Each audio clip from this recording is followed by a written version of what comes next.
Bien, chicos, continuamos. Entonces, nos habíamos quedado acá en los ríos de la vertiente del Pacífico. Recuerden que son ríos que son exorreicos, son ríos que presentan, ¿no? Salida al mar, son ríos cortos y su cauce, por ejemplo, es rocoso.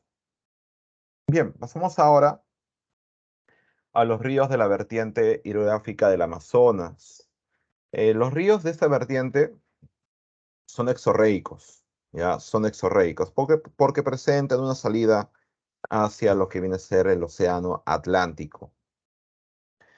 También hay que manifestar que estos ríos propiamente, ¿no? Son largos, son caudalosos y son muy importantes para la población aledaña, ya que de ahí se abastecen, por ejemplo, de animales, de peces, ¿no? Que por ahí compensan la parte alimenticia. Y son navegables y permite el transporte, el flujo de transporte de un punto a otro. Encontramos los ríos, por ejemplo, de la intercuenca del Amazonas. Encontramos la del río Madre de Dios, ¿ya? También encontramos la del río Ucayali, del río Marañón, el río Yurúa, el río Purús, y lo que está involucrando a los ríos siguientes también, ¿no? Por acá.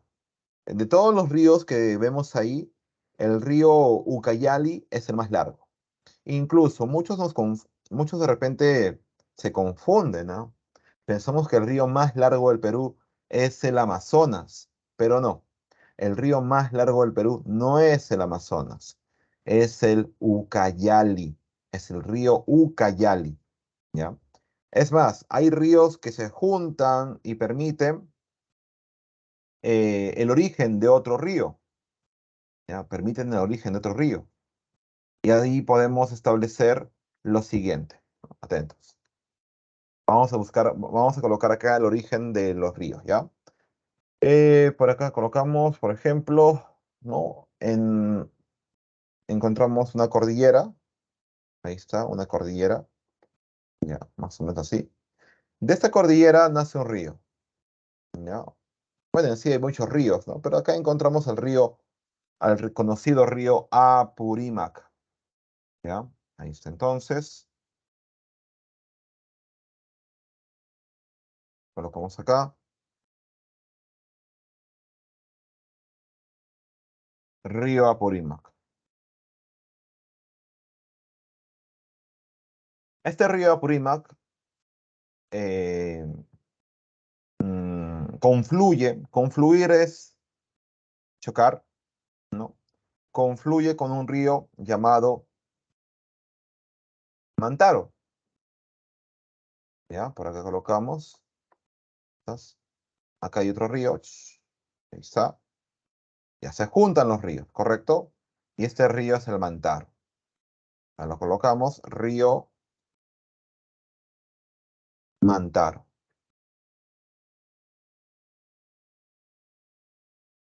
Producto de esta unión, producto de esta unión, nace un río.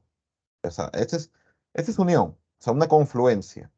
Y producto de esa confluencia tenemos el origen de un río. ¿Cómo se llama ese río? Río N. ¿Ya? Ahí está, río N. A su vez, el río N se junta con otro río. Por acá está el otro río. Ahí está. ¿Qué río es? El Perené. ¿Ya? Río Perené. ¿Ya? Río N más río Perené y se origina otro río. Lo colocamos por acá. Y el río que se presenta por aquí, ¿no? Producto de la unión del N más Perené, es el río Tambo, ¿ya? Que no es el mismo Tambo de la vertiente del Pacífico, ¿no? Es otro homónimo, ¿ya? Es un homónimo. Y ahí podemos establecer la siguiente característica, ¿ya? A ver, ratito, colocamos acá el río Tambo, ¿ya? Ahí está, el río Tambo. Luego de ello, este río Tambo se junta con otro río, por acá. Y este río que choca con el río Tambo, que se junta con el río Tambo, es el río Urubamba. ¿Ya? Ahí está el río Urubamba.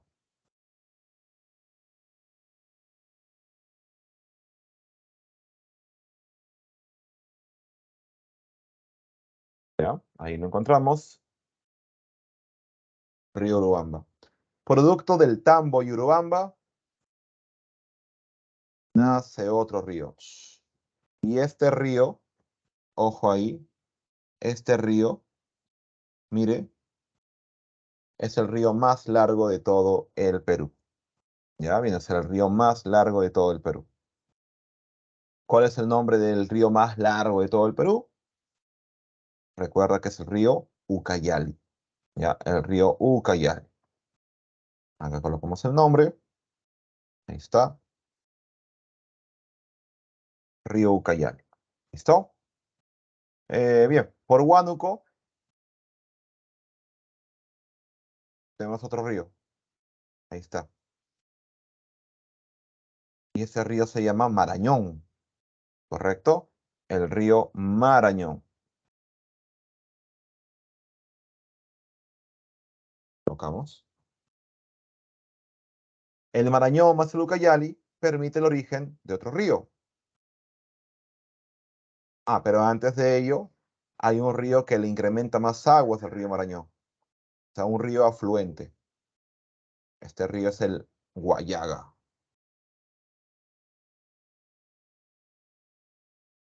Río Guayaga. Pero volvemos. El río Marañón más río Ucayali forma el río que ya con Colombia y Brasil, mira, es el río que con Colombia y Brasil forma el río más largo del mundo. Pero con Colombia y Brasil, no solamente Perú. Es el río Amazonas. ¿Ya? O sea, ahí tenemos una serie de confluencias. ¿Qué es confluencia? La unión de dos ríos. ¿Ya? Eso es confluencia. La unión de dos ríos. ¿Mm? Entonces tienes que tomar en cuenta esa característica. Sí, San Marcos ya ha preguntado también de esto. ¿Ah? Sí, ya ha preguntado ya. Y hay que tomar en cuenta, ¿no? Las características en referencia de lo que viene a ser la unión o de repente, ¿no? Lo que es la forma de buscar el origen remoto del río Amazonas. Entonces, ahí vamos a establecer la imagen y bueno, ya depende de ti tomarlo en cuenta, ¿ya? Y ahora sí pasamos a la siguiente característica. Bien, ahí está entonces una idea de lo que, no, una noción de lo que de lo que es la vertiente del Amazonas. Y ahora pasamos a la vertiente hidrográfica del Titicaca, ya la del Titicaca. Observa ahí.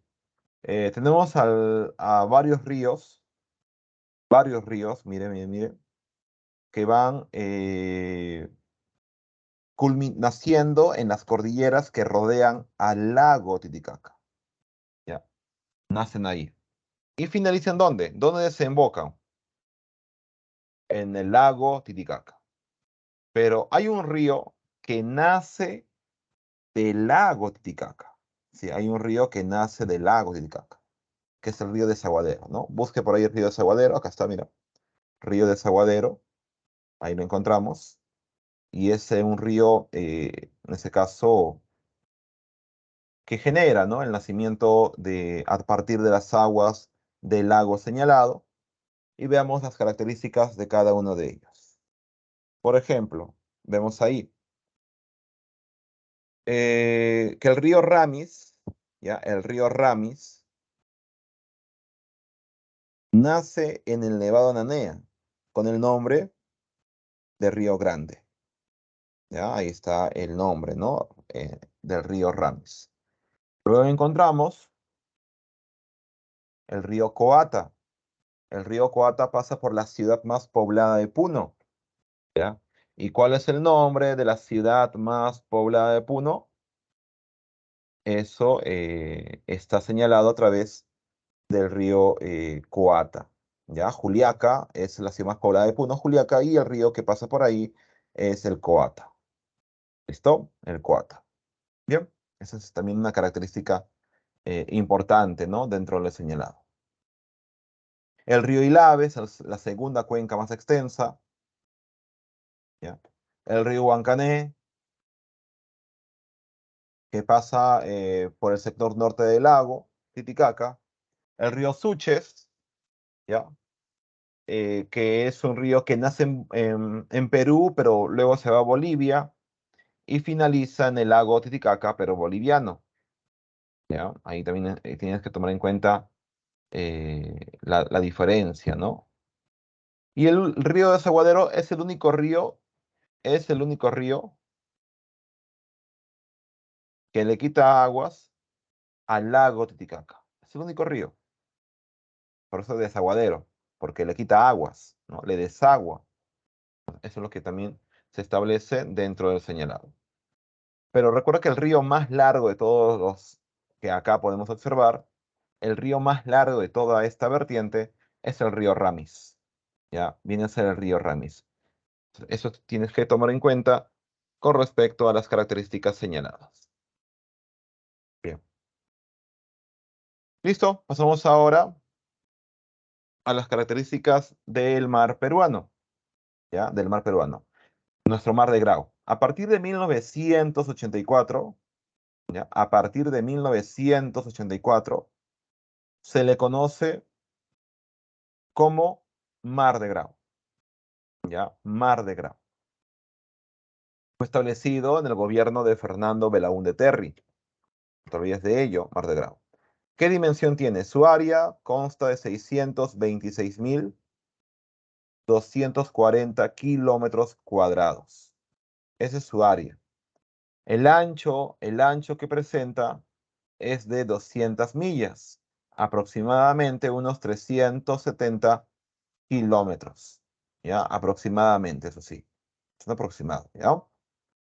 La profundidad alcanza unos 6.552 metros, o sea, la fosa marina más profunda en el Mar de Grau representa unos 6.552 metros, ¿no? Bajo las aguas. La temperatura varía, ¿no? Si tú te vas al norte, por ejemplo, si tú vas al norte ahora, de vacaciones al norte, hay más temperatura en las aguas, más calor en las aguas. En el centro y sur, la temperatura es menor. Incluso el color de las aguas en el norte, donde ves ahí en el norte entre Tumbes y Piura, es azul. Ya, imagínate, ¿no? Color azul, azul plomizo. Eso es lo que representa prácticamente el color de las aguas de la zona del mar del norte, ¿no? El mar tropical. Y en cambio, lo que representa en el centro y sur, ¿ya? Es un color verdoso. ¿Por qué es verdoso? Por la presencia de algas, ¿no? La presencia de macroalgas y microalgas. Y ahí está lo que establece por qué nuestro mar es verdoso, ¿no? Frente a Lima, frente a Arequipa, frente a Ica. Asimismo, tenemos dos corrientes marinas, ¿ya? Dos corrientes marinas. Una corriente del Niño, ¿ya? Ojo, no te olvides de ello. Una corriente llamada del Niño y otra corriente peruana. La corriente del Niño, mira ahí, la corriente del Niño tiene aguas cálidas, presenta aguas cálidas. Sí, sí está presentando. A ver, voy a compartir otra vez, ¿ya? La corriente del Niño, miren ahí, presenta aguas cálidas. Lo que está de rojo, esa flechita, ¿no? ¿Y de dónde proviene? Proviene de lo que es el norte hacia el sur, ¿ya? Del norte hacia el sur. Esa es la corriente del Niño. Mientras que la corriente peruana tiene aguas frías. Y bueno, si tú nunca has ido a Tumbes, nunca has ido a Piura, bueno, prácticamente todavía no sabes esa diferencia entre lo que es una corriente peruana y una corriente del Niño. entre aguas frías y aguas cálidas. Existe una gran diferencia, ¿no? Incluso la mayoría viaja al norte, ¿no? Para gozar de las aguas cálidas y así poder disfrutar, ¿no? Un fin de semana, ¿no? Frente a las playas, un poco más extensas también, más extensas.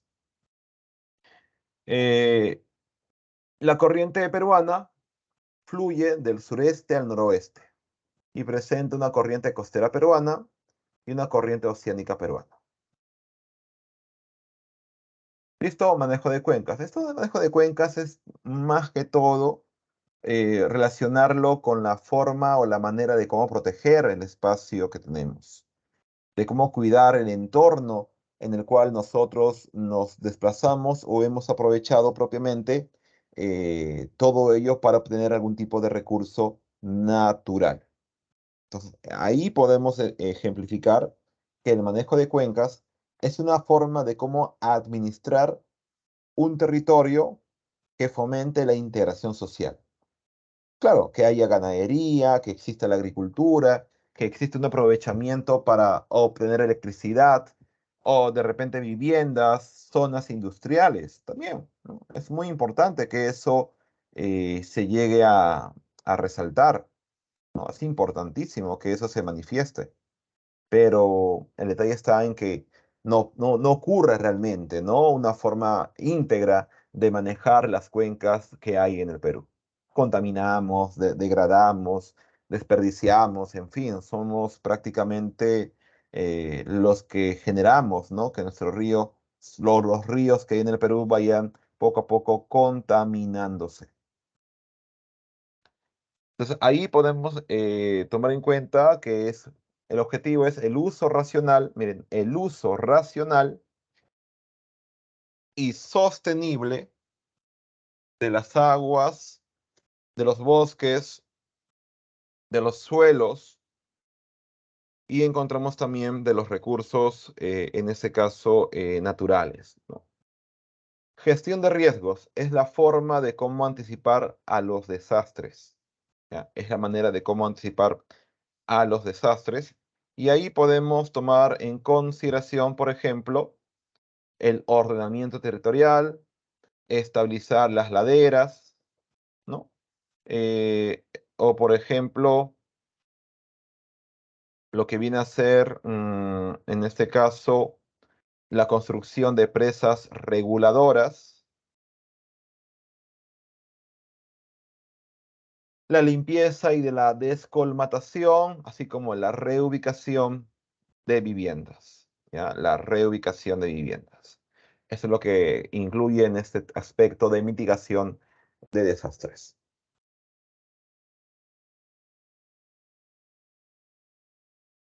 Bien, pasamos ahora a los climas del Perú, ¿ya?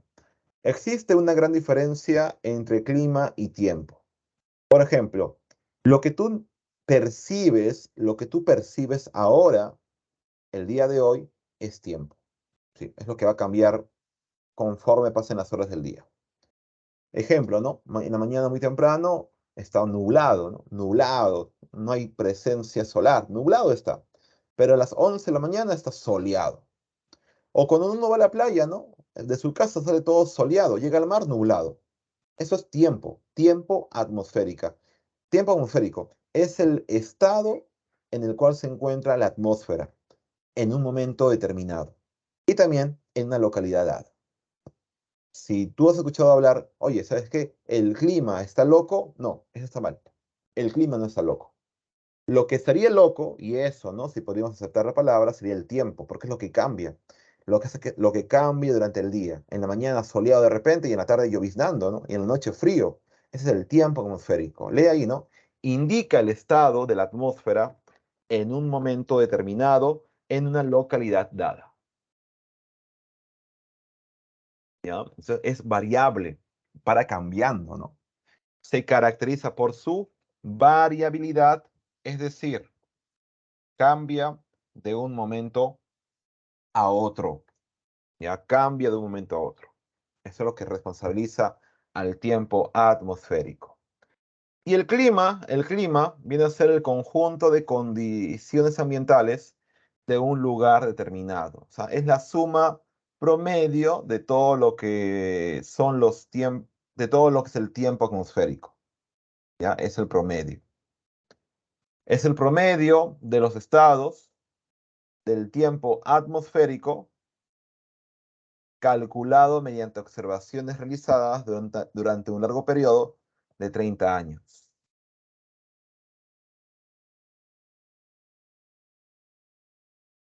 Veamos ahora los elementos del clima. ¿Ya? ¿Cuáles son los elementos del clima? Tenemos ahí la insolación. ¿Qué es la insolación? Encontramos por acá que es la cantidad, que viene a ser la cantidad de energía en forma de radiación. ¿Ya? La cantidad de energía en forma de radiación. ¿Ya? O sea, toda la exposición del sol al mediodía. Wow, ¿no? Esa cantidad solar que se presenta. Y el instrumento que determina ello es el heliógrafo. Ya viene a ser el heliógrafo. Otro elemento viene a ser la temperatura. ¿Ya? La temperatura. La temperatura es el grado de calor que hay en la atmósfera. ¿Ya? Es el grado de calor que hay en la atmósfera. Entonces, a partir de ello podemos medirlo con el termómetro, ¿no? El termómetro. Por ejemplo, ahorita, ¿qué temperatura crees tú que está sobre tu vivienda, ¿no? 24 grados, 21 grados, esa es temperatura. Tú lo puedes percibir. Puedes calcular en ese caso, ¿no? Una idea de lo que sería la temperatura en tu espacio. La humedad. La humedad viene a ser la cantidad de vapor de agua que hay en la atmósfera. ¿Ya? La cantidad de vapor de agua que hay en la atmósfera, ¿no? Sobre todo cuando uno se encuentra cerca al mar. Cuando uno vive cerca al mar hay mayor humedad. En cambio, cuando uno vive lejos del mar, hay menor concentración de humedad. Por eso, cuando uno va a la sierra, ¿qué ocurre? ¿No? Los labios, por ejemplo, se secan, ¿no? Los labios se secan por la poca concentración de humedad, de vapor de agua. El instrumento que mide ello es el higrómetro, el llamado higrómetro. Aquí está el instrumento. Precipitación. La precipitación son las caídas de agua, ya sea en forma líquida o en forma sólida. ¿Ya? Eso es lo que tienes que establecer. Ojo, si es líquido, la lluvia. Si es sólido, granizo, la nieve, por ejemplo. Es lo que destaca, ¿no? La diferencia. Y para poder medir las precipitaciones, usamos el pluviómetro. ¿Ya? Utilizamos el llamado pluviómetro. Presión atmosférica. La presión atmosférica es el peso del aire, ¿ya? Es el peso justamente que ocupa el aire, ¿no? Dice peso que ejerce una columna, ¿ya? Una columna de aire sobre un lugar de la superficie terrestre, ¿ya? Sobre un lugar de la superficie terrestre. El instrumento que termina ello es el barómetro. Viene a ser el barómetro.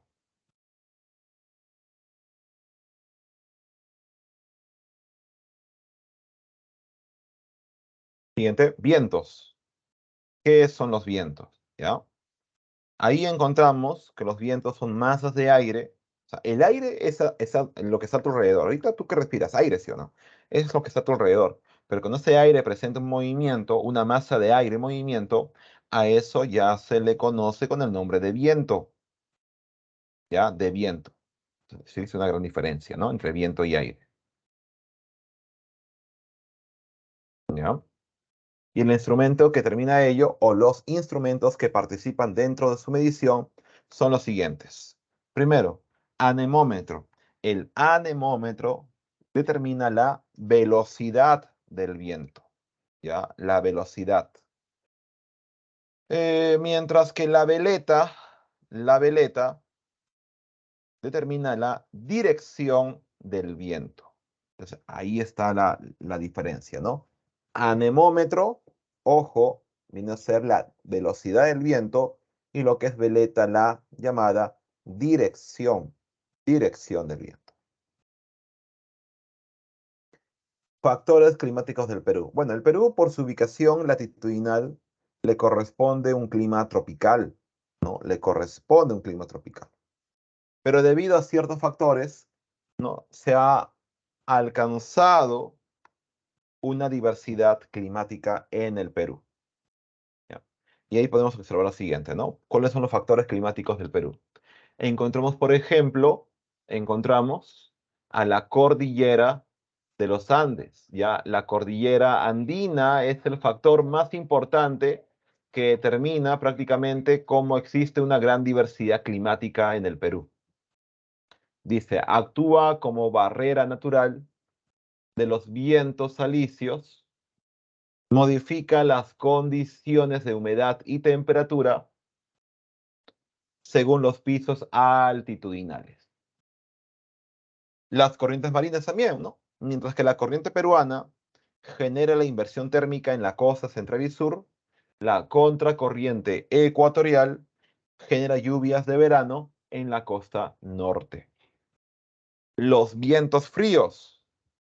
El anticiclón del Pacífico Sur intensifica la garúa de la costa centro-sur y el anticiclón del Atlántico Sur genera el friaje en la selva.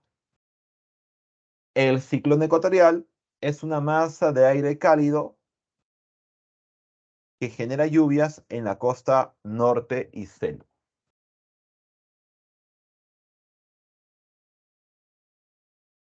Climas costeños. ¿Cuántos climas hay en la costa? Por ejemplo, en la costa norte, encontramos un clima cálido, muy seco, ¿ya? Cálido, muy seco. Es un clima árido tropical, ¿ya? Presenta bajas precipitaciones y temperaturas medias de 24 grados. Y en el clima de la costa centro y sur, o sea, nos toca a nosotros, ¿no? Al estar en Lima, por ejemplo, el clima de la costa centro y sur presenta uno semicálido, muy seco, ¿ya? Semicálido, muy seco, con bajas precipitaciones y temperaturas medias de 180 grados. Los climas andinos, los climas en la región andina. Por ejemplo, entre los 1000 a 3000 metros sobre el nivel del mar, hallamos un clima templado subhúmedo. Un clima muy importante, un clima incluso con gran población, y es lo que representa, ¿no?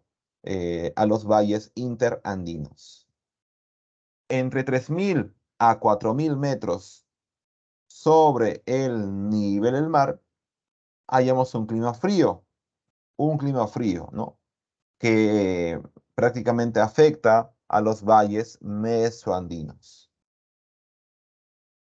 Entre los 4000 a 5000 metros sobre el nivel del mar, hallamos un clima frígido, ¿ya? Un clima frígido que afecta notablemente a las altiplanicies y a partir de 5000 metros a más, ahí ya encontramos un clima gélido que afecta propiamente las altas cumbres, ¿no? E incluso ahí se presentan, ¿no? Lo que son las lluvias, las precipitaciones sólidas, ¿ya? Las precipitaciones sólidas, ¿no? Como el granizo, la nieve, la escarcha. Climas amazónicos, ¿ya? Los climas de la selva, tanto alta como baja. Climas amazónicos. Ahí podemos destacar lo siguiente, ¿no? Semicálido muy húmedo en la selva alta. Ahí está el nombre, semicálido muy húmedo en la selva alta. Y en la selva baja un clima cálido húmedo. La selva alta destaca por su altitud de 1000 a 400 metros sobre nivel del mar y es la zona más lluviosa que hay, la zona con más registros de precipitaciones, mientras que el clima cálido húmedo afecta la llanura, ¿ya? Afecta la llanura, ¿no? La llanura amazónica, la selva baja, y se presenta una zona ecuatorial, así como una zona también, una zona de sabana tropical. Bien, producto de los climas que hay en el Perú, tenemos algunos fenómenos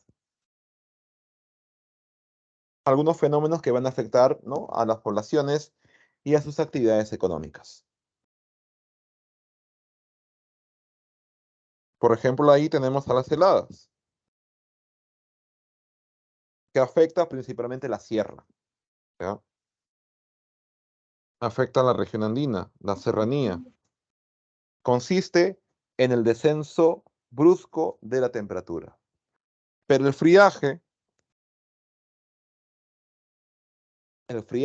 afecta a la Amazonía, pero solamente la Amazonía, la selva baja, ¿no? Y las temperaturas también disminuyen radicalmente.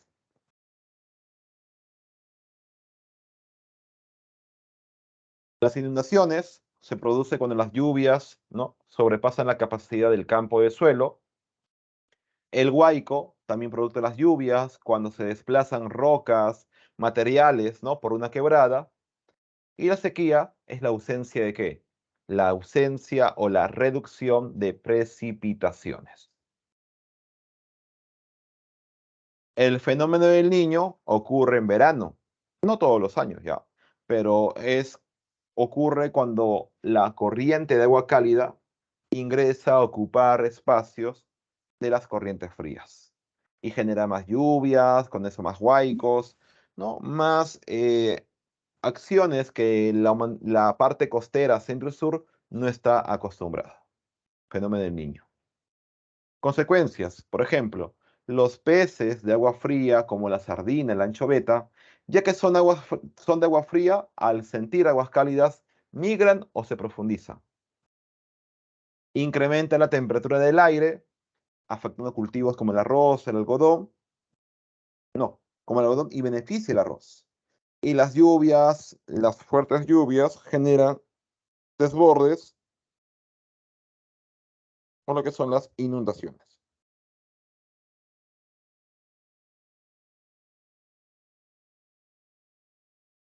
Ahí está entonces los ejercicios. A ver, por aquí chicos, por el tiempo, del ejercicio 1 y el ejercicio 2, ¿no? La clave es la 1 la B y la 2 la D. Ya, 1B y 2D de la semana 3 de geografía. Ahí lo marcan, ¿no? O lo apuntan. 1 clave B y la 2 clave la D. Bien, pasamos ahora a la parte de cívica, semana 3. Bien, en nuestra sociedad encontramos organizaciones civiles, ¿ya?, que pueden ser a nivel local, a nivel nacional o incluso, ¿no?, organizaciones que protegen a la sociedad civil, pero desde lo internacional. Tienen naturaleza altruista y son dirigidas por personas con un interés común. Encontramos, por ejemplo, ¿no?, a la Coordinadora Nacional de Derechos Humanos o a Proética. Asimismo, hallamos también organizaciones sociales, que es una forma de cómo organizarse para poder ayudar, ¿no?, a los más necesitados. Como ahí vemos en las imágenes, ¿no?, las ollas comunes, que es parte de una organización social. Tipos de organizaciones sociales. Tipos, ¿ah? Tenemos ahí organizaciones de vecinos, que está conformado por asociación de pobladores, de vivienda, de propietarios, juntas, y comités vecinales, así como comités cívicos. Organizaciones sociales de base, tenemos a los clubes de madres, ¿ya? Club de madres. Encontramos también a los comités de vaso de leche, comedores populares, las cocinas familiares y los centros maternos infantil. Entonces, es lo que conlleva, ¿no?, a estas diferencias. Y las organizaciones temáticas, ¿no?, como asociaciones juveniles, culturales o también las deportivas. Organizaciones políticas, por ejemplo, las políticas, ahí podemos hallar, ¿no?, a los partidos políticos, ¿ya?, a los partidos políticos y también a los movimientos políticos, ¿ya? Entonces, ahí está la referencia, ¿no? Encontramos entonces los partidos políticos y movimientos políticos. Pero, ¿cuál es la diferencia entre ambos? Los partidos políticos pueden participar en una elección, un evento electoral, ¿ya? Un evento electoral, pero en ese caso a nivel nacional, ¿ya?, que incluye lo regional y, por supuesto, lo local.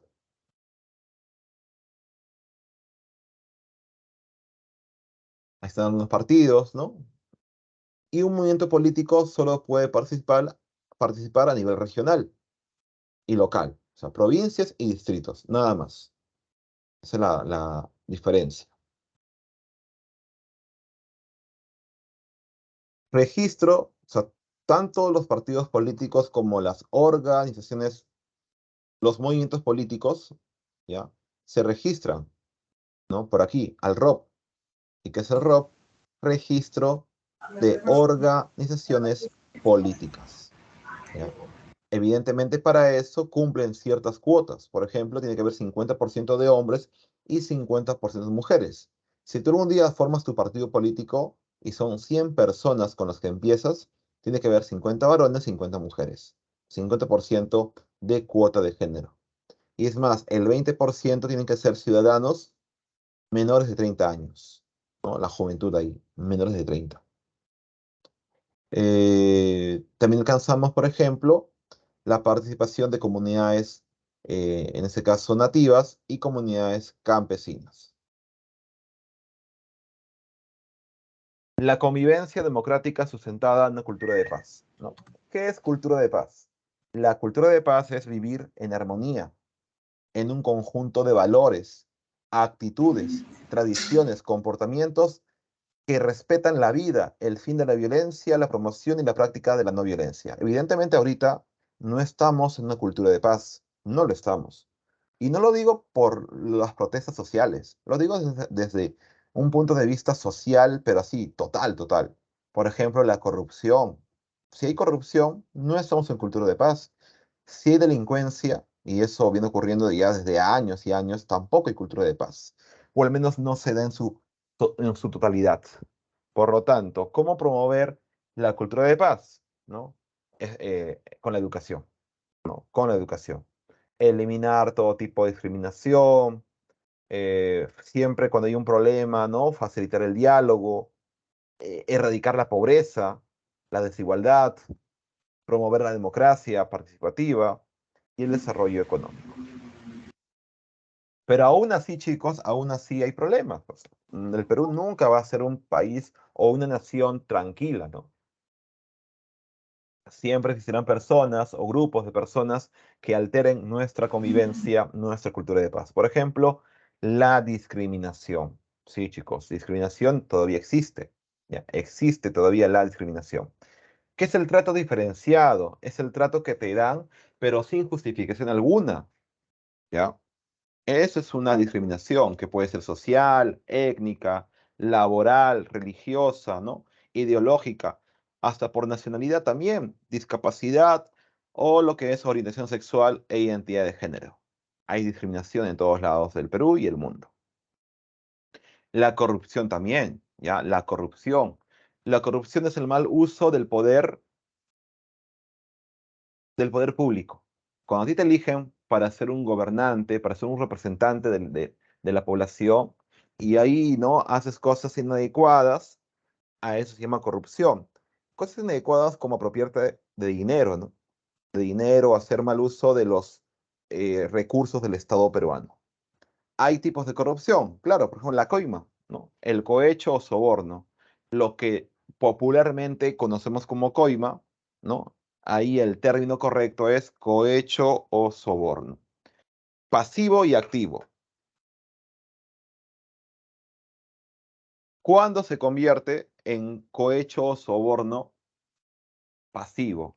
Cuando el que pide algo a cambio de un favor, por ejemplo, es un funcionario, un policía, ¿no?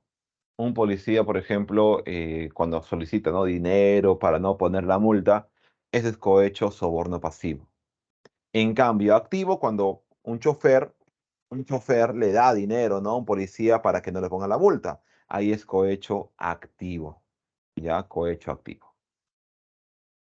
Otros tipos de corrupción, peculado, ya, cuando tú te apropias de dinero o algún tipo de bien del Estado, ¿no?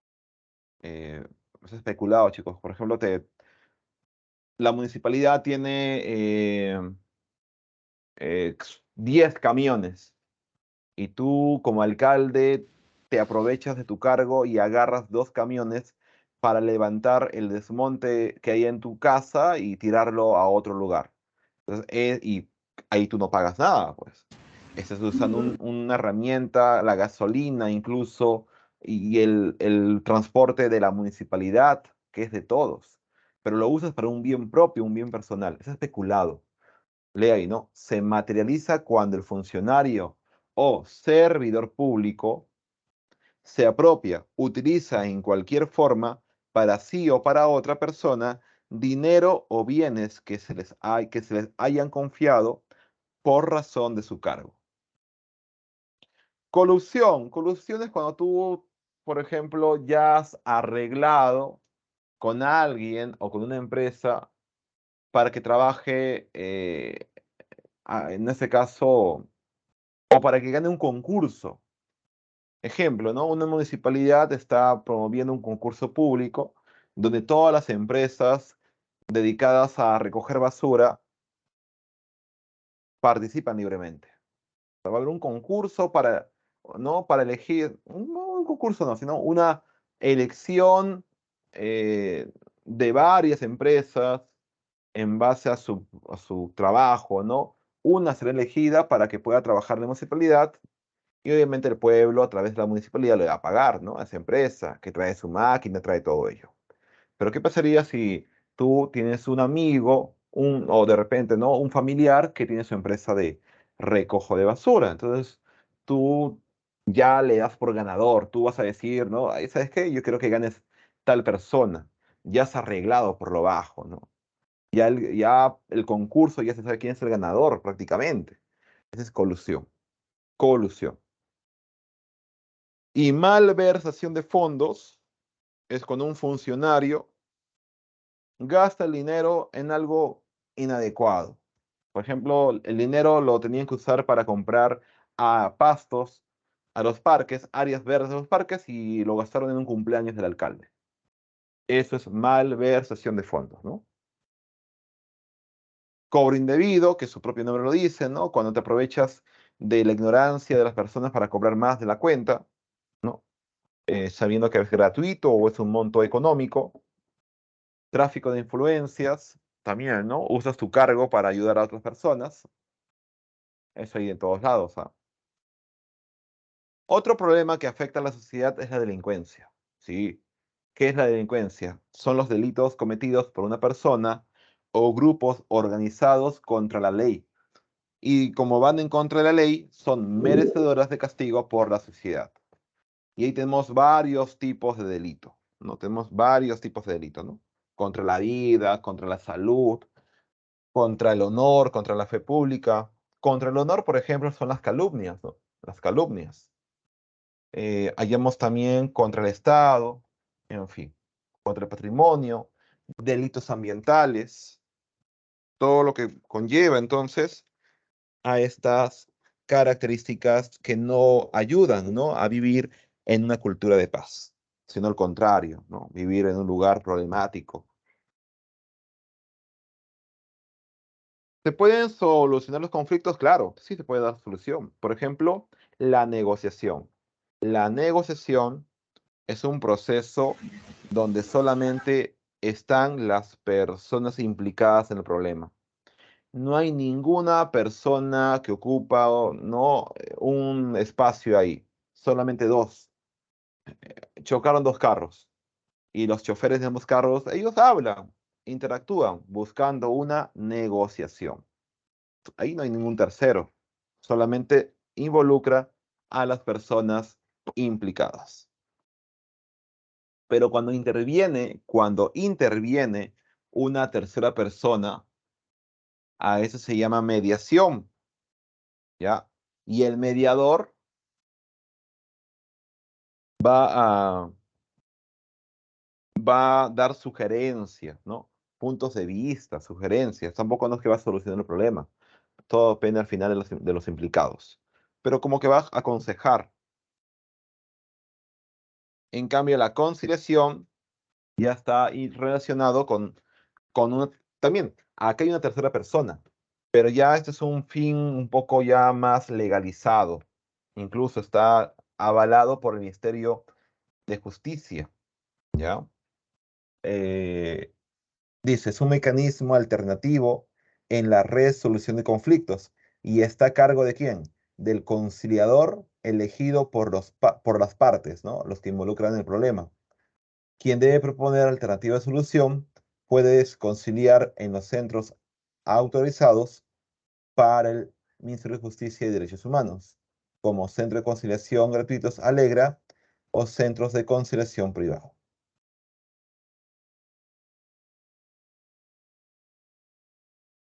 Pero no todo se puede conciliar, ¿no? Por ejemplo, lo que no se puede conciliar es violencia. Todo lo que es violencia no se puede conciliar. Lo que sí es conciliable son los desalojos, pago de deudas, indemnización, pago de arrendamiento, problemas vecinales, pensión de alimentos y lo que viene a ser por acá, régimen de visitas. Formas de violencia en el Perú. Física, tenemos violencia sexual, ¿no? Violencia psicológica, ¿ya? Los insultos también son un tipo de violencia.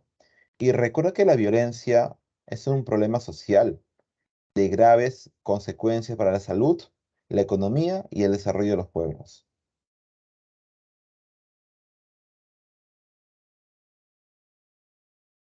Violencia y conflicto interno del Perú, bueno, lo que vivimos en la época de los 80, ¿no? La presencia de grupos eh, que estaban liderados por Sendero Luminoso o MRTA y que ocasionó pérdidas económicas tan altas, ¿no?, que tuvimos que surgir a partir de ese detalle, ¿no? La economía, porque con eso puede mejorar todo. La violencia se expresó en pobreza, en exclusión, en las diferencias económicas, el racismo, la violencia sexual, y los grupos afectados por la violencia generada por el conflicto armado son, ¿no?, 70.000 muertos, ¿no?, allá en Ancash, eh, en Puno, en Ayacucho, todo eso sumado, Huánuco también. El 75% de ellas tenía el quechua como idioma materno, más de la mitad eran campesinos, y dos de ellos prácticamente fueron los departamentos más pobres y también más mm, vulnerados, ¿no?, por la presencia de Sendero o MRTA. Sin embargo, a pesar de ello, se ha propuesto, ¿no?, un plan de reconstrucción democrática en el Perú. Encontramos el Plan Integral de Reparaciones. ¿En qué consiste el Plan Integral de Reparaciones? Es el resarcimiento del daño a las víctimas de la violencia política. Claro, de repente ya no puedes ayudar a aquellas víctimas, pero sí puedes contribuir a ayudar a sus hijos, a sus nietos, ¿no?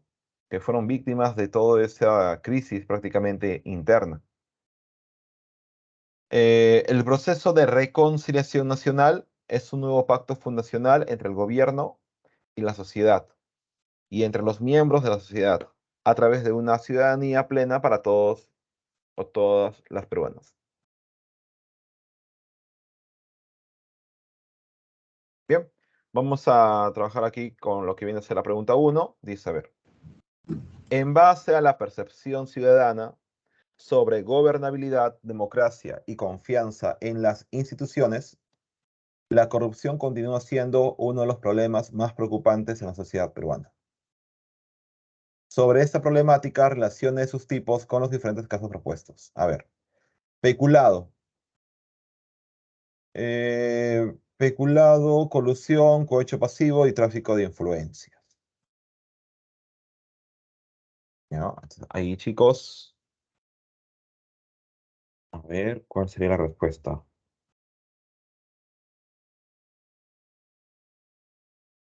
Ya. Aquí la uno peculado se da cuando un burgomaestre distrital accede a las cuentas bancarias de la municipalidad para retirar dinero y depositarlo en la cuenta de una tercera persona que actúa como testaferro. Colusión, cuando un gobernador regional favorece la entrega de la construcción de un hospital a un consorcio sin un proceso de licitación a cambio de una La suma de A, dinero profesor. considerable. Sí, creo que en la pregunta 1 es la A, ¿no? Claro, la A, chicos, porque peculado se va con la C, burgomaestre que, bueno, deposita, ¿no? A su cuenta bancaria, ¿no? De otra persona también. Colusión sería con la A, gobernador regional, que ya favorece la entrega de una construcción a un consorcio. Cohecho pasivo, cuando en este caso un funcionario, ¿no? Solicita un apoyo económico sin motivo alguno. Y la 4, tráfico de influencia, va con la B. La 1, la A. La 1, la clave la A. Bien. 2. La mediación es un mecanismo. Recuerda que había formas de cómo solucionar conflictos, ¿no? Estaba la negociación, estaba la mediación y también encontramos la conciliación. Acá de que nos pregunta, a ver. Dice, la mediación es un mecanismo que permite a las partes involucradas en un conflicto recibir el apoyo de una tercera persona.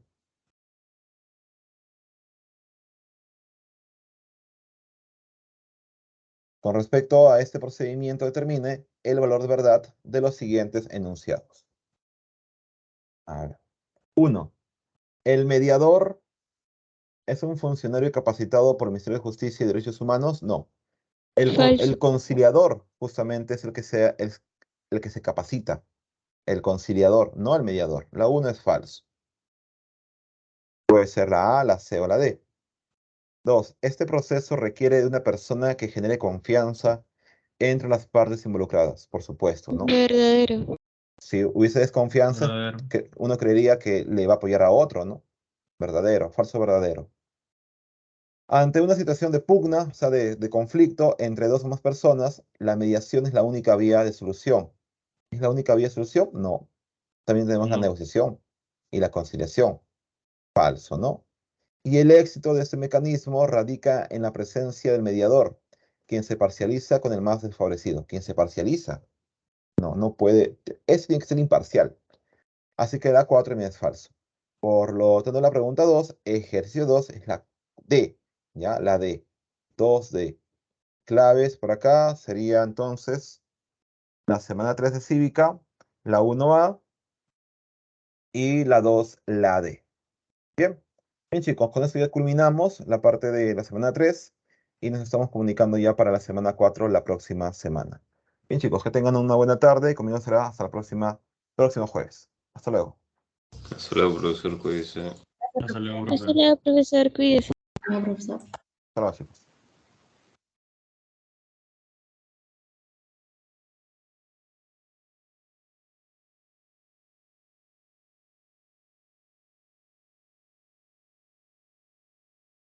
Hola chicos, ¿qué tal? Muy buenas tardes. ¿Me escuchan? Sí, sí se Sí, escucha. profesor. Genial, ¿cómo está? Sí, Coordinadora, ¿qué escucho. tal? ¿Cómo está? Buenas tardes. Gracias. Vamos a comenzar, chicos, nuestra semana número 3 de álgebra, ¿de acuerdo? Estoy reemplazando. La profesora está indispuesta, pero la siguiente semana con total normalidad va a venir su profesora, ¿de acuerdo? Bien, chicos, vamos a iniciar. Cualquier duda me avisan, por favor.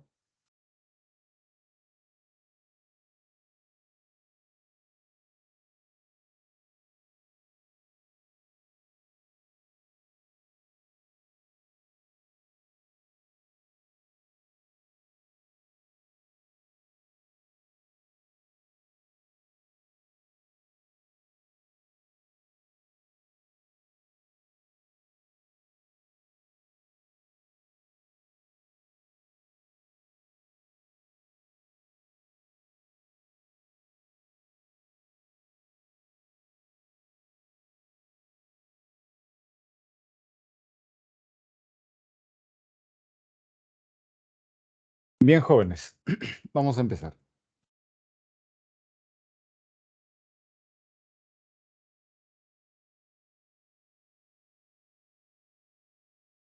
Yo soy el profesor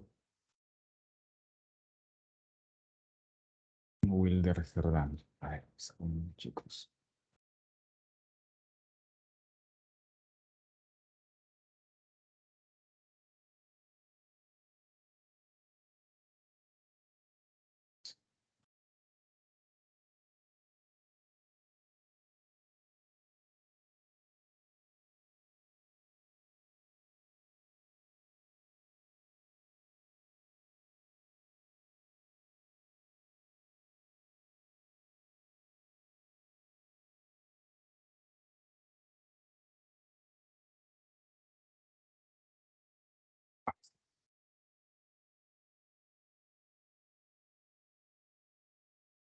Sí,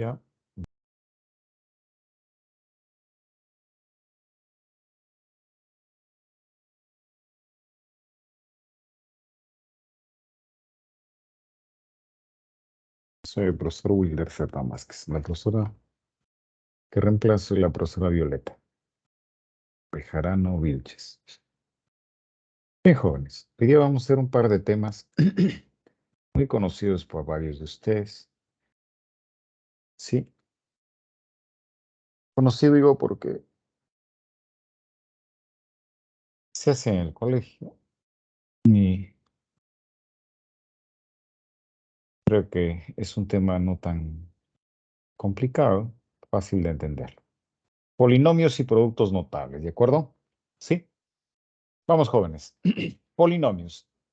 Entiéndase, ¿sí? Que vamos a llamar de aquí en adelante un polinomio de grado n en la variable x a una expresión de esta forma, ¿de acuerdo? Esta expresión sería un polinomio, ¿sí? Es un modelo, siempre y cuando n, que es el exponente o grado del polinomio, sea un entero positivo mínimo cero, ¿de acuerdo? No olvidemos. Debe ser un entero positivo y además a n, que es coeficiente principal distinto de cero. Bien, ahí tenemos unos ejemplitos. Eso sería un polinomio, ¿sí?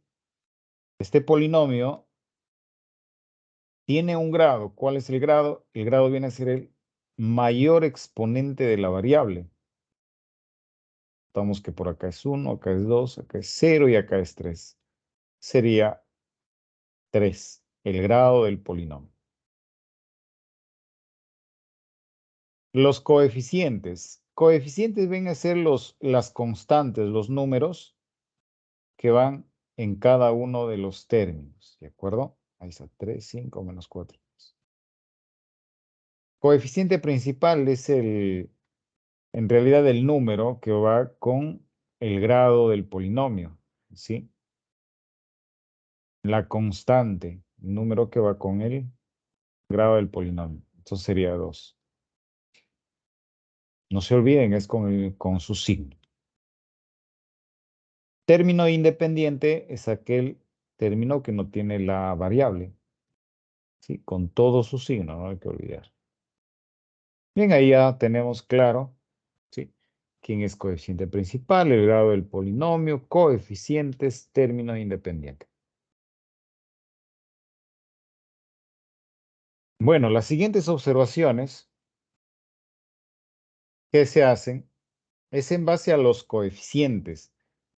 ¿Quiénes son los coeficientes? En realidad son estos, ¿no? AN-1, AN-2, A1 y A0.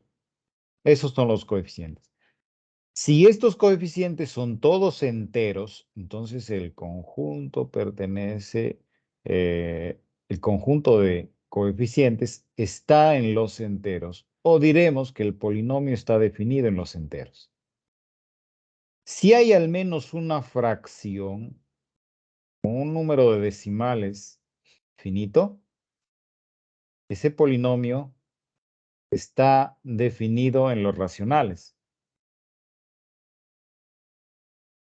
Si tiene al menos un coeficiente con una cantidad infinita de decimales, ese polinomio está definido en los reales. Si tiene al menos uno de los coeficientes no real, ese polinomio está definido en los enteros. Perdón, en los complejos. ¿Sí? Ahí está. Para eso me sirve lo que acabo de colocar en este lugar. ¿Sí? Y esto es adicional, ¿de acuerdo? Si el polinomio tiene coeficiente principal 1, se le llama o denomina polinomio mónico. ¿Sí? Bien, chicos. Eso es para empezar.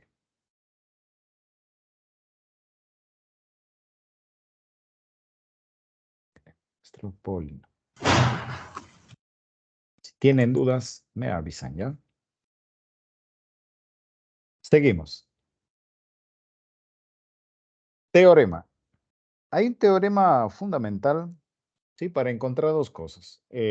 Uno de los teoremas es la suma de coeficiente y el otro es el término independiente.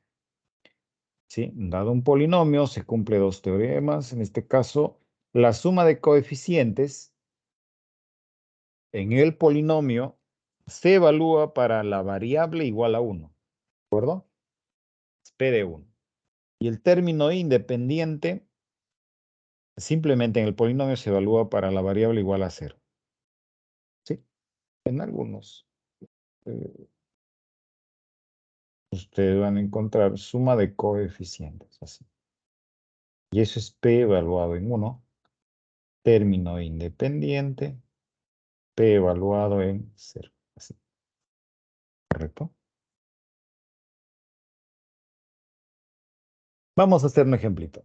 En ese polinomio, ¿sí? En ese polinomio, determine la suma de coeficientes. Veamos, suma de coeficientes será P evaluado en 1. Donde veamos X, colocamos 1. ¿Ya? Y nos quedaría así, ¿no? 1 menos 1 es 0. Elevado a la 240 menos 3 por 3 menos 2, 1. Que en suma sería 5 menos 3, 2.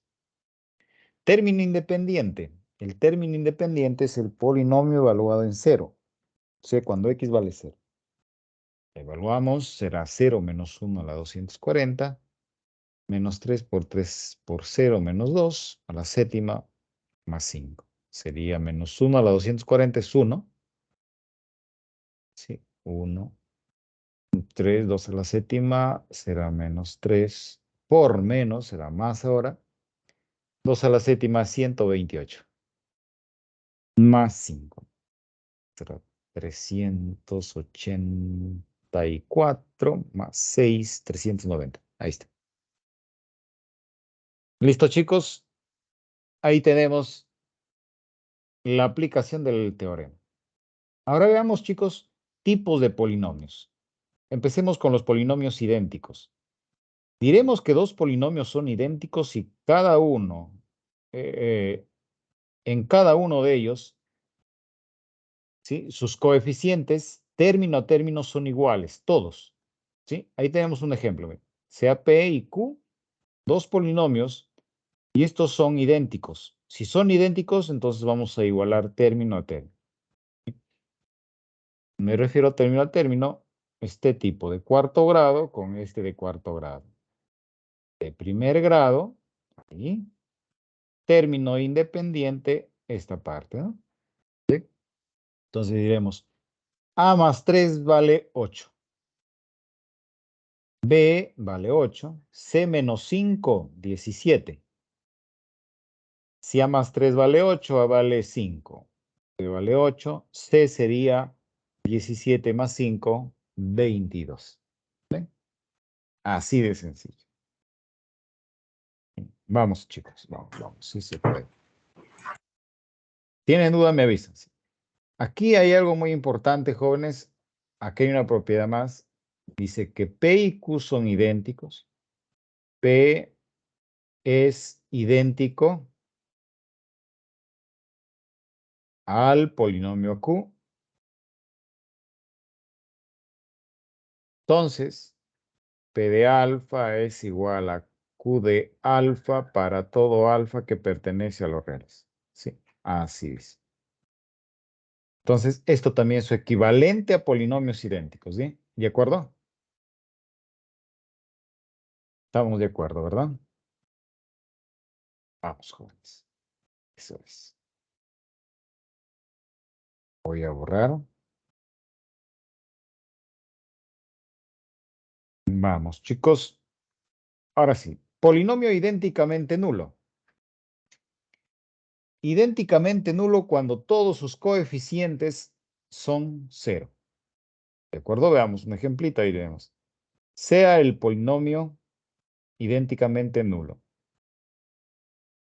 Si es nulo, cada uno de ellos lo igualamos a 0. ¿Verdad? Ahí está. 0. ¿Sí? Entonces diremos que A más B vale 0. 5 por B más 8, 0. Y este tipo vale 0. Pero de aquí se dan cuenta, B más 8 es 0 entre 5, que es 0. B vale menos 8. ¿Sí o no?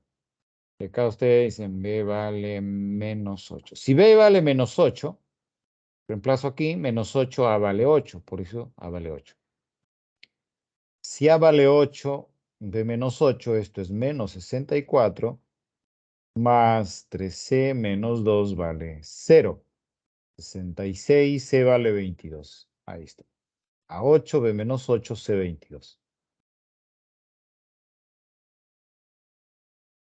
Bien. Ahora, idéntico al anterior, diremos que P es idénticamente nulo. Entonces, P de alfa, P de cualquiera, es 0 para todo alfa que pertenece a los reales. ¿De acuerdo? Esa es la parte teórica. ¿Sí? Vamos, chicos. Siguiente. Polinomio ordenado. Diremos que un polinomio es ordenado si es creciente o decreciente con respecto a alguna variable. ¿De acuerdo?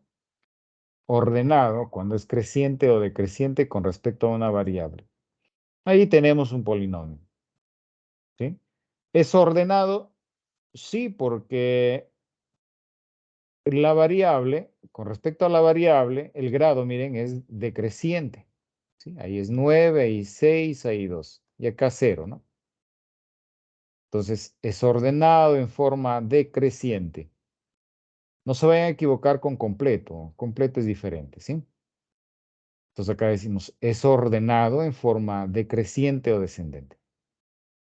Ahí tenemos otro polinomio. Miren, igual es un polinomio ordenado de forma creciente. Hay 2, 10, 33.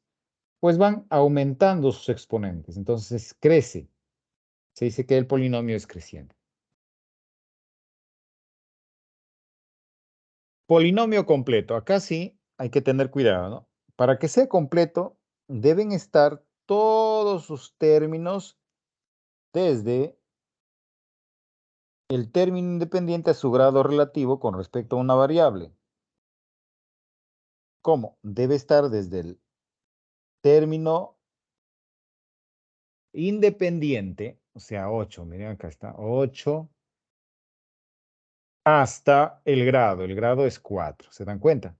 Está el término independiente de grado 1 lineal, término cuadrático, cúbico y de cuarto grado. Todos deben estar. ¿Sí? Entonces decimos, tiene grado 4. ¿Sí? Tiene grado 4. Además, tiene los exponentes inferiores a él. O sea, 3, 2, 1 y término independiente o término de grado 0. ¿Correcto? Me avisan cualquier. Y ya esa es la teoría de un polinomio completo. Un ejemplito, ¿no? Vamos, chicos. Es completo. Profe, y si faltara alguno de los términos, no sería completo, ¿sí? No sería completo.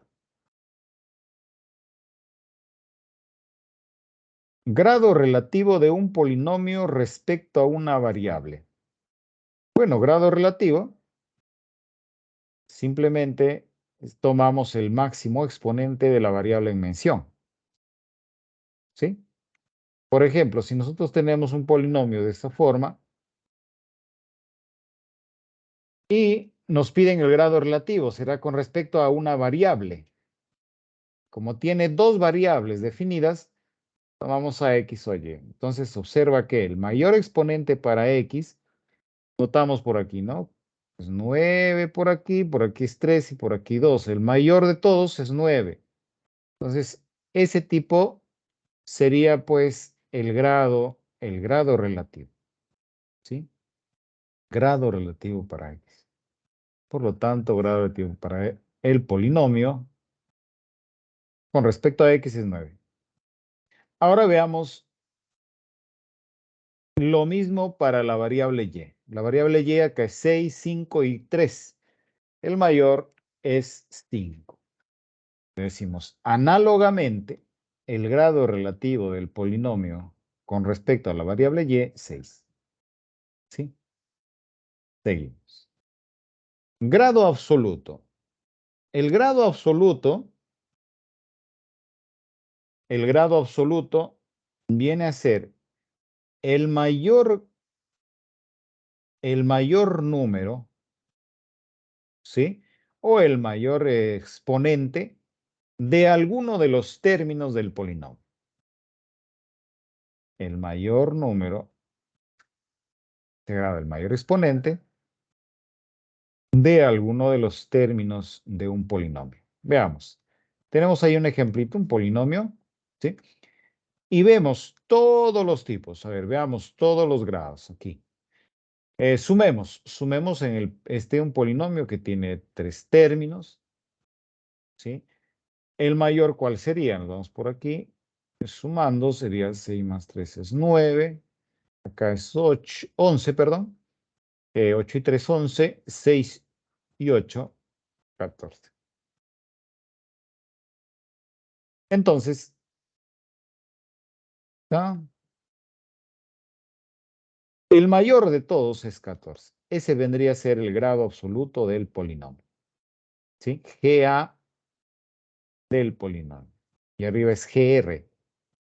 Por lo tanto, decimos que el grado absoluto del polinomio es 14. ¿Sí? Así de sencillo. Polinomio homogéneo. ¿Sí? Polinomio homogéneo. En el polinomio homogéneo, simplemente se toma en cuenta que todos los términos deben tener el mismo grado. ¿Sí? Todos los términos del polinomio deben tener el mismo grado. Ahí tenemos un polinomio. Veamos. Los grados absolutos de cada término es 6 más 3, 9, 8 más 1 de Y, 9 y acá 9. La pregunta es, a ver chicos, si yo le dijera, si yo sumo aquí 17, ¿sigue siendo homogéneo? ¿Qué dicen? No. Claro, jóvenes, ya no, pues ya no. Que bien claro dice la teoría, todos los términos deben tener el mismo grado. 17 tiene grado cero, ¿no? Grado cero, entonces ya no sería homogéneo. Bien, chicos, sigamos.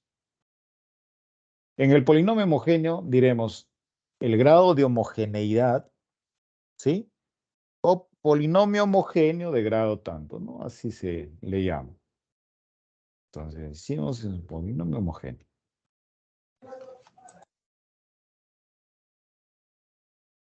Seguimos. Seguimos, chicos. Paremos.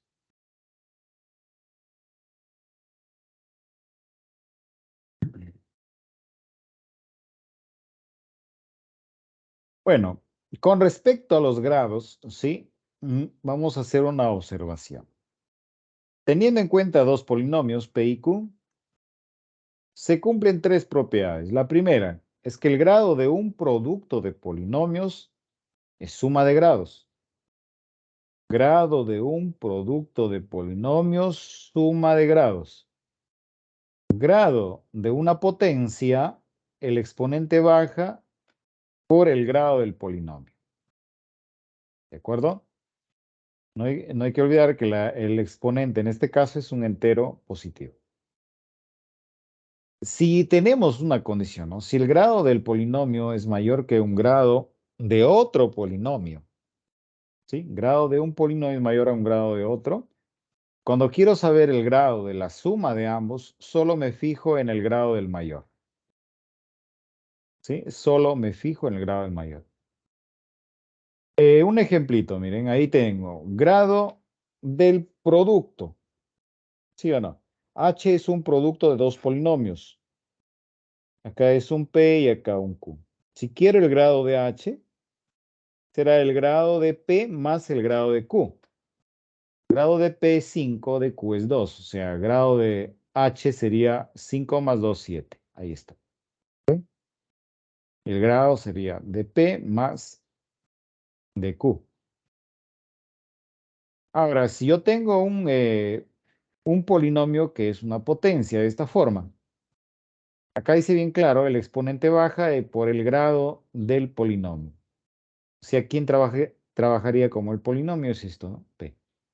Sería 6 por el grado de P, que es 7, C por 7, 42. ¿Ve? 7 por 6 o C por 7. Y en la tercera, si el grado del polinomio, miren en este caso, ¿sí? Acá estoy tomando un par de polinomios. P, Q. Pero acá hay una suma. ¿Sí? Entonces, el grado de la suma simplemente tomo el grado del mayor, ¿no? De P, en este caso es 5, pero de Q es 12. Entonces me quedo con el mayor. Diremos que el grado de R, que es la suma de polinomios, será 12. Es lo que quiere decir la última propiedad. En este caso, la última observación. Bien, chicos. Ahora sí. Siguiente.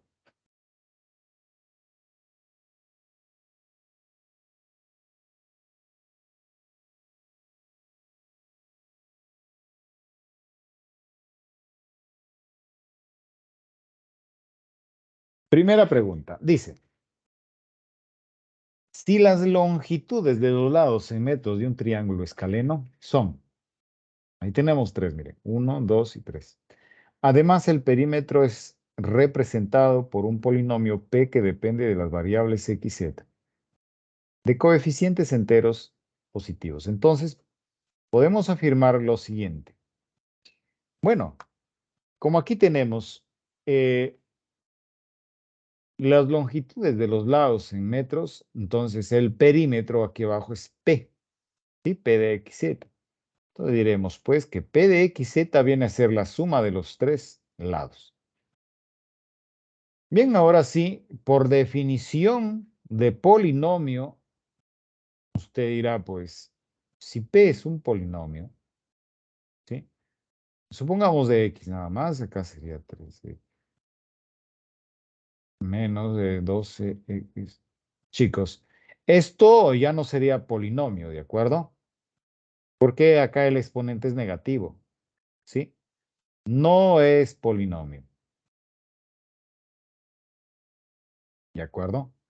Como no es polinomio, entonces vamos en base a esta premisa. Si no es polinomio, ¿por qué aquí es un negativo? Entonces abajo vamos a trabajar en base a ello, ¿de acuerdo? Pero aquí notamos dos parámetros, M y N, ¿de acuerdo? En el desarrollo, M y N.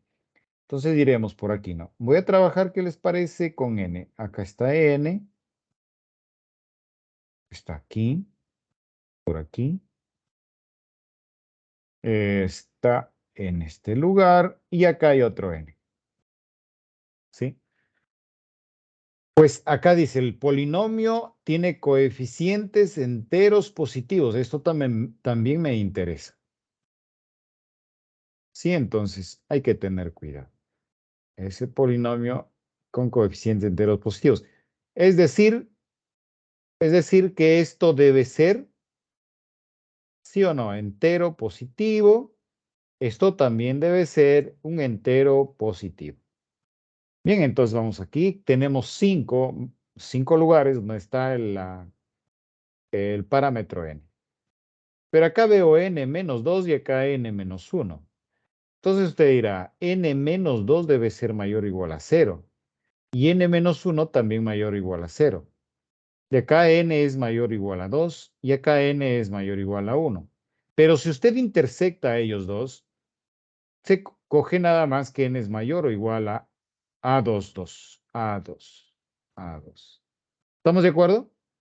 Un alumno me preguntaba hace rato, ¿por qué, profe? Es que acá está 1 mayor o igual. Por acá está 2 mayor o igual. ¿Y cuál es la intersección? ¿Se han dado cuenta que esta es la intersección? ¿Sí o no? Por esa razón que solamente voy a trabajar con n mayor o igual a 2. Digo entonces, como P es un polinomio, ¿sí? Debe cumplir lo siguiente. N menos 2 mayor o igual a 0 y 6 menos n entre 2 mayor o igual a 0. Profe, ¿y n menos 1 se olvidaron? No, no, no. Porque n menos 2 absorbe a este tipo. Bien, de acá usted dirá, n es mayor o igual a 2. ¿De acuerdo? N mayor o igual a 2. Pero 6 menos n entre 2 mayor o igual a 0. 2 a multiplicar y me queda esto, ¿no? Que n, 6 menos n es mayor o igual a 0. N lo bota a este lado, al lado derecho. N es menor o igual a 2. Perdón, n menor o igual a 6. No se olviden, lean de la variable al número. Esto es lo mismo, pues. N menor o igual a 6. ¿Ven? Junta a ellos dos, n mayor o igual a 2, pero menor o igual a 6. Sería así, ¿no? Mayor o igual a 2, menor o igual a 6. Como n es entero, jóvenes, ¿sí? Si n es entero, va de 2 a 6.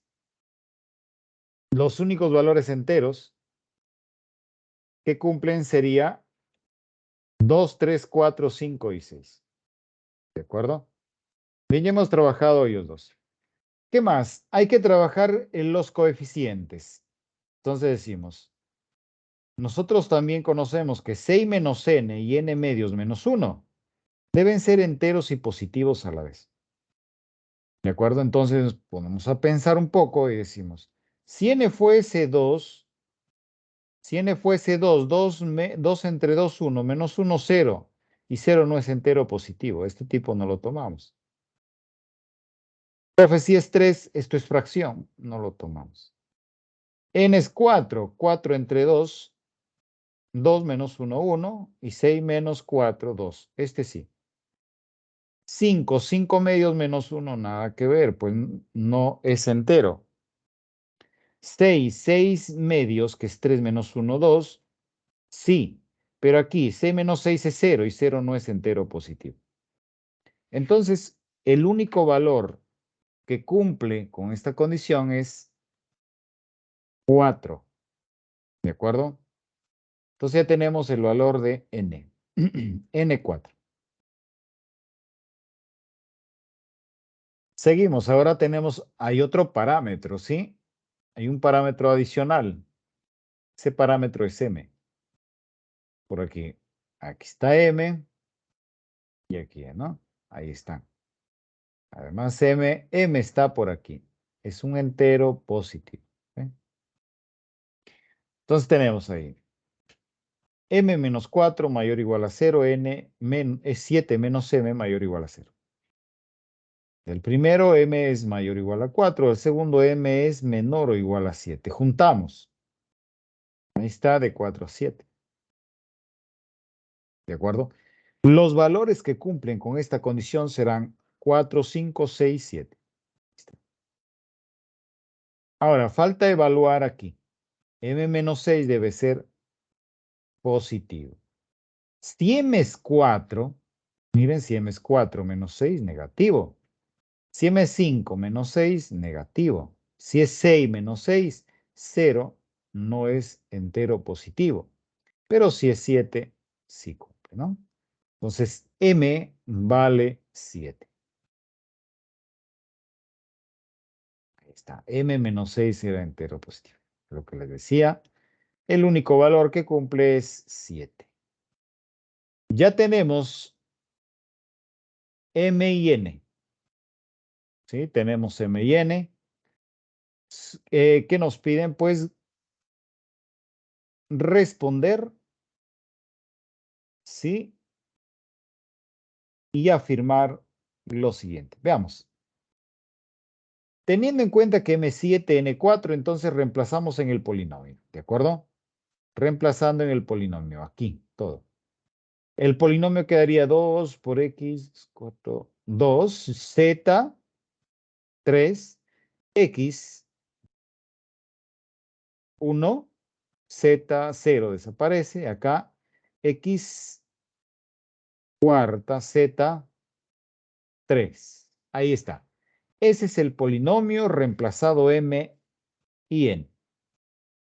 Ahora sí, ¿qué podemos afirmar de este polinomio?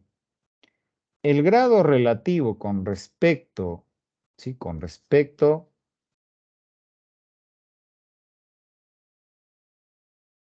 a X, a ver, a X es 3, dice aquí.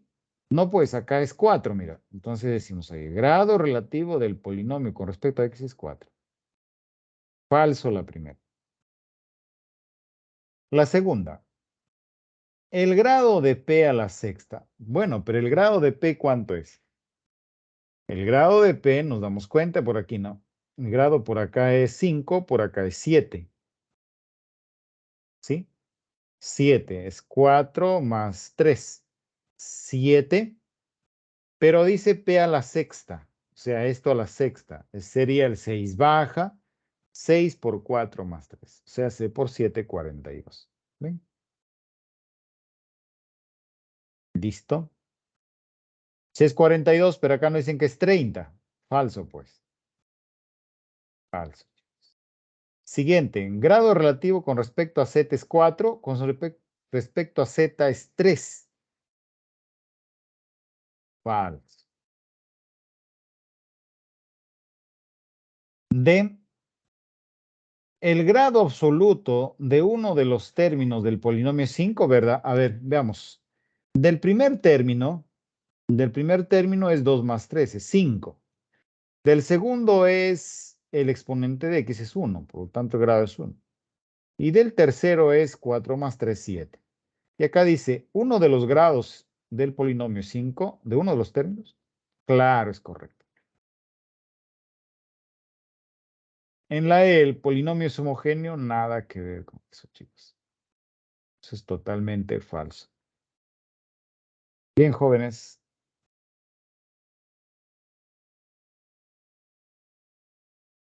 Seguimos. Seguimos. Me avisan cualquier duda.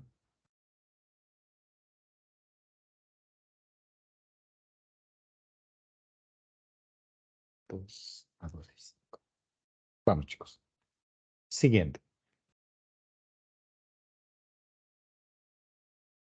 Esa es nuestra clave. Ahí está.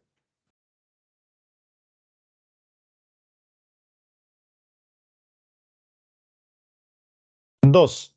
En un laboratorio, un patólogo realiza un experimento para estudiar el crecimiento de una bacteria al transcurrir el tiempo en horas. Esta variable t, ¿sí?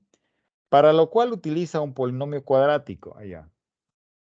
Al inicio del experimento se registró 5 millones de bacterias.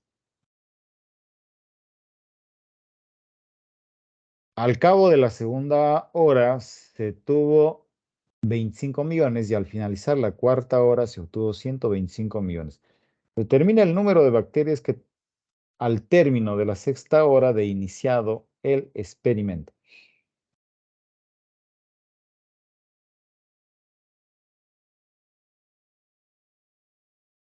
Cuenta me ha dado Gámez, Mayra. Sí. Vamos a seguir. Ya luego vuelvo con todo, ¿sí?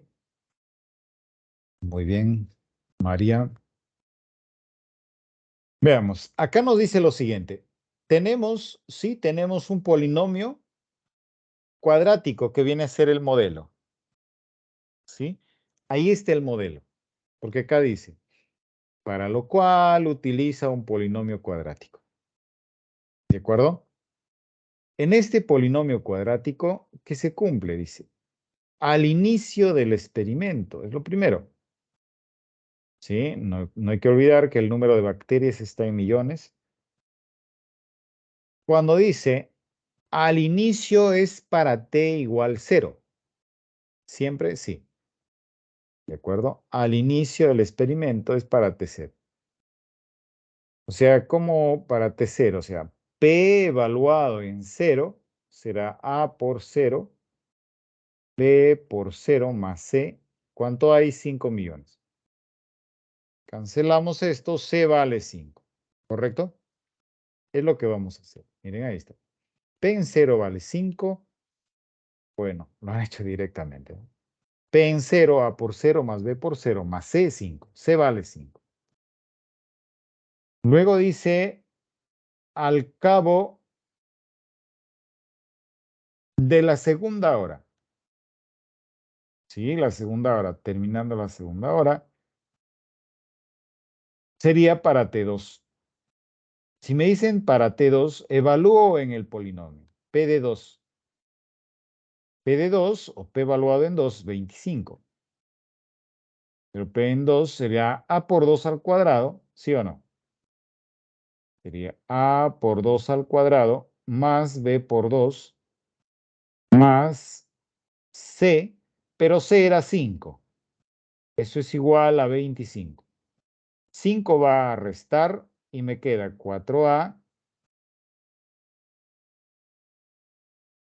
Me quedaría 4 veces A más 2B es igual a 20. Simplificando me queda 2A más B es 10. ¿Correcto? Ahí está. 4A más 2B es 5. Y vamos a restarle. Esto. 2A más B es 10.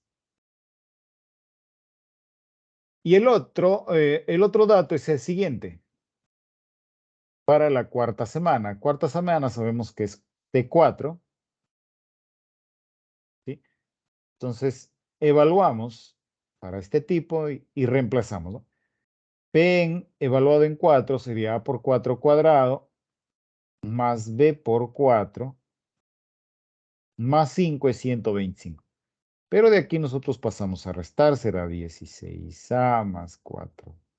Es igual a 5 a restar, 120. Sacamos cuarta.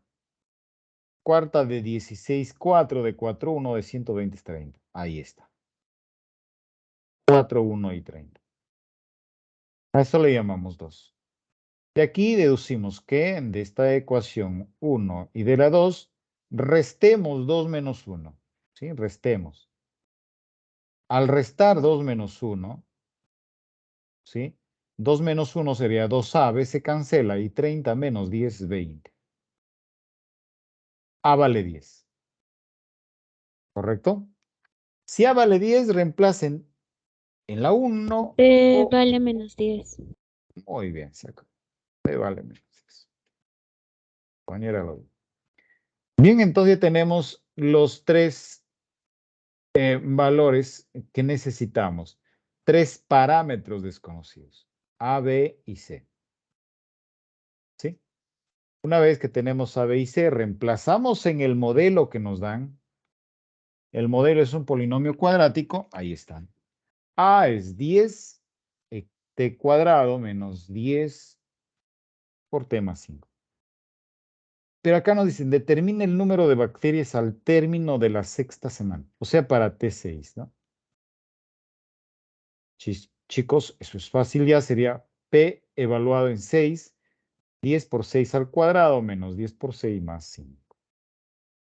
Esto es 360 menos 60, 300 más 5, 305. Pero como está en millones, 305 millones.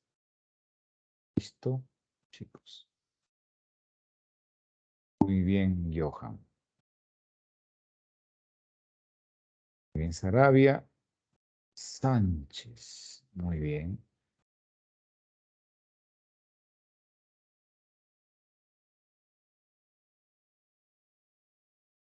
Está claro, ¿verdad? Igual, cualquier cosa me avisan, ¿sí?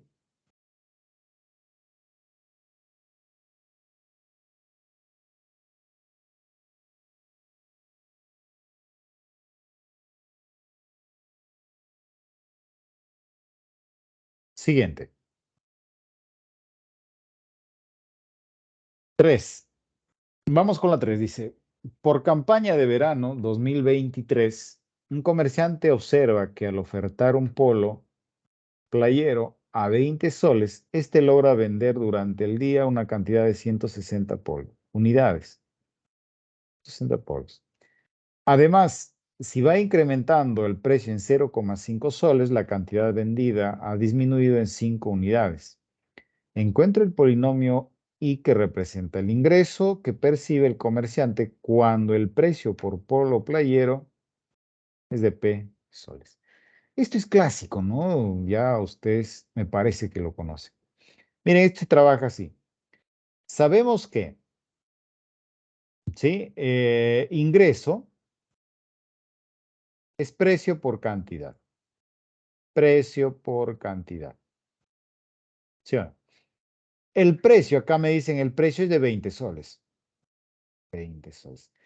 A ese precio se venden 160 unidades. ¿Sí?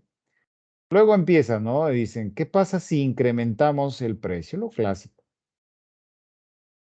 Incrementamos en 0,5 soles. Un incremento. Sucede que, bueno, dejamos de percibir o de vender, deja de vender 5 polos. Entonces era 5 una vez. Primer incremento. Esto tiene que ver, ¿sí? Con este tipo, con el incremento, número de incrementos. ¿Sí? Número de incrementos. El primer incremento para 1. Y si ocurrieras 2 incrementos, entonces ya tendríamos los 20 más 0,5 por 2, ¿no? ¿Y qué sucede con el número de polos vendidos? Sería menos 5 por 2. ¿Sí? ¿Y qué sucede si hacemos tercer incremento? Ocurre que el precio será 0,5 por 3. Y acá será 160, se deja de vender 5 por 3. ¿Ven? Y así sucesivamente, ¿qué sucede si le hacemos X incrementos? Entonces sería 20 más 0,5 por X. Y acá sería 160 menos 5 por X. ¿Se da cuenta? Eso ocurriría. ¿Ven? ¿Se han dado cuenta que hemos construido el ingreso a partir de aquello? Esto va a ser nuestro precio. Este es el precio. Esto es la producción o cantidad vendida. Cantidad de polos vendidos. Miren, ahí dice. Por datos se tiene que cuando el precio es de 20 se venden 160. Pero ¿qué ocurre? Sea X la cantidad de incrementos. Es lo que se ha hecho directamente. Incrementos de 0,5 soles al precio inicial. ¿Cómo quedaría? Mire, el precio de venta quedaría de esta forma. Es lo que hemos hecho arriba. ¿Ve? P de precio es 20 más 0,5 por X. ¿Y qué ocurre con la producción? Bueno, con el número de polos, la cantidad, ahí está la cantidad de polos, sería esto, ¿no? Q es 160 menos 5X. Aquí está arriba, pues, chicos. Esto y esto. ¿Ven? Hemos construido. A eso lo llamamos 2. ¿Sí? Pero, chicos, ahí abajo nos dice, encuentre el polinomio, ¿sí? I de Q, y que depende de P, del precio. Allá, entonces, acá debe ser en función de P. Profe, pero tengo X y tengo Q. En ese sentido, ¿qué hacemos? Simplemente despejamos X, ¿sí? Que desaparezca X, también que desaparezca Q. ¿Cómo hacemos eso? En uno yo puedo despejar X, ¿de acuerdo? En uno yo puedo despejar X. ¿Sí? Pero chicos, en uno, ¿qué les parece? Si yo tomo de esta forma. Voy a multiplicar por 2. 2P. 2 por 20, 40. Por 2 será X, pues chicos. Entonces ya acá usted dirá, X será 2P menos 40. Ahí está. ¿Ven? Ahí está, chicos. Listo. X es 2P menos 40. ¿De acuerdo? Ahora reemplazo en 2. ¿Sí? Reemplazo en 2. Diremos 3 en 2. ¿Cómo sería Q? En vez de X, sí, en vez de X coloco 2P menos 40. Será Q 160 menos 5 por 2P menos 40. Notamos que esto es 5, esto es menos 10P. 5 por 40, 200. Bien, entonces sería Q 200 más 160, 360 menos 10P. Ahí está. Eso es Q. Ya tengo Q, jóvenes. Q sería este tipo. Q ya está ahí. Y por último, el ingreso. El ingreso es P por Q. ¿De acuerdo? Recordemos, nuestro ingreso es precio de venta por cantidad de unidades o unidades vendidas. Entonces sería P por Q. P lo dejo tal cual. Q nada más reemplazo de aquí. ¿Sí? Solo dejo P. Este Q lo saco de aquí. Y se acaba el problema. Sería P por Q. Q es esa cosa. Multiplicamos. El ingreso sería 360P menos 10P cuadrado. Chicos, ¿alguna duda?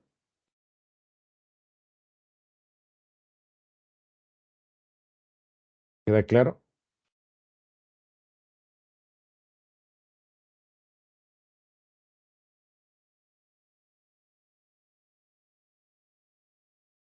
Vamos, jóvenes. Siguiente. Me avisan, ya me avisan cualquier duda que haya.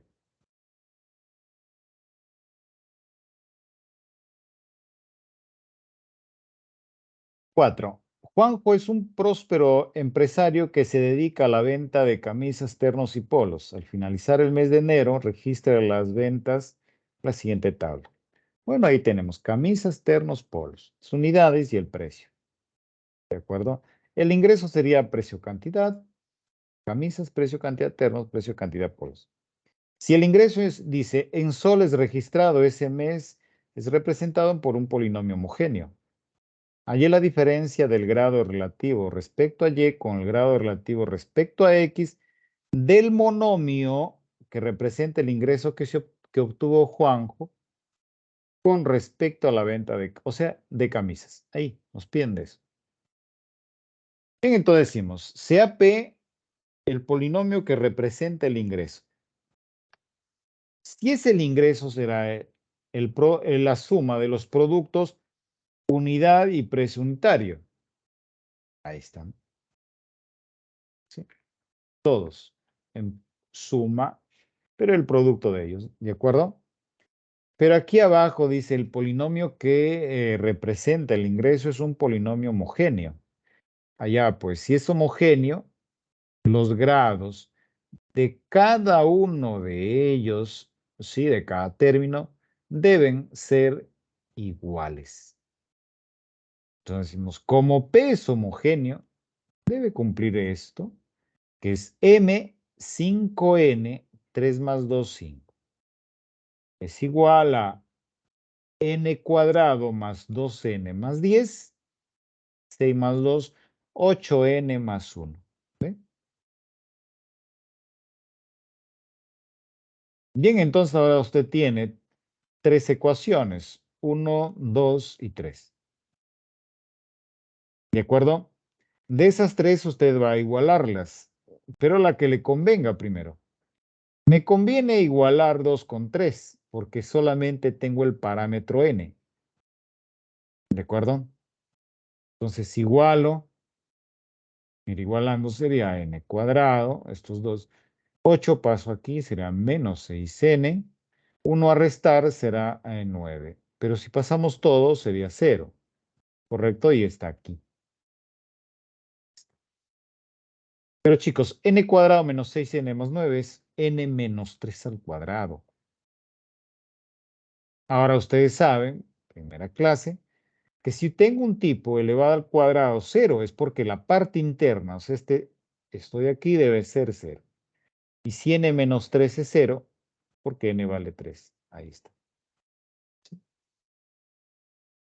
Si n vale 3, ahora sí podemos igualar 1 con 2 o 1 con 3. Ya genera lo mismo. Vamos chicos, 1 con 2. 1 con 2 sería m más 5 por 3 n cuadrado, esto es 9 más 2 por 3, 6 más 10. Entonces sería m más 20, ¿sí o no? M más 20 es igual a 9 más 6, 15 más 10, 25. Bueno, ya sabemos que me vale 5. Bueno, ya tenemos n y tenemos m.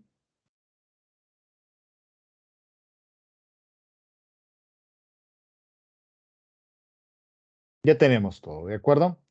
Entonces diremos que, como acá dice, halle la diferencia entre los grados relativos de y con respecto al, bueno, diferencia de grados relativos de las dos variables. Chicos, vamos a reemplazar. Reemplazando, ¿sí? Bueno, asterisco se está suponiendo que es este tipo.